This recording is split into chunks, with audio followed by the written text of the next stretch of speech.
వినుకొండ మండల పార్టీలోనే నలకదొడ్డి గ్రామానికి చెందిన తెలుగుదేశం పార్టీ కార్యకర్త కె రఘుశేఖర్ జన్మదిన వేడుకలను గురువారం ఘనంగా నిర్వహించారు.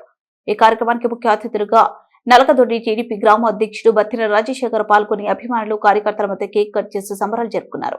అనంతరం యువజన గళం నూతన క్యాలెండర్ను బత్తిన రాజశేఖర్ చేతుల మీదుగా ఆవిష్కరించి బత్తిన రాజశేఖర్ మాట్లాడుతూ యువజన గళం దినపత్రిక ఎడిటర్ మొహమ్మద్ షఫీ స్థాపించిన కొద్ది రోజుల్లోనే పాఠకులు, అధికారులు, రాజకీయ నాయకులు మన్ననలు పొందుతూ అంచెలంచెలుగా ఎదుగుతున్నారన్నారు. అలాగే ప్రజలకు, అధికారులకు, నాయకులకు వారధిగా ఉంటూ ఎప్పటికప్పుడు ప్రజాస్వామ్యంలో జరుగుతున్న తప్పులను వెలికి తీసి వార్తలు రాయాలని సూచించారు. ఈ కార్యక్రమంలో బత్తిన హరివర్ధన్, శ్రీనివాసులు, మల్లికార్జున, రవి, లాలప్ప తదితరులు పాల్గొన్నారు.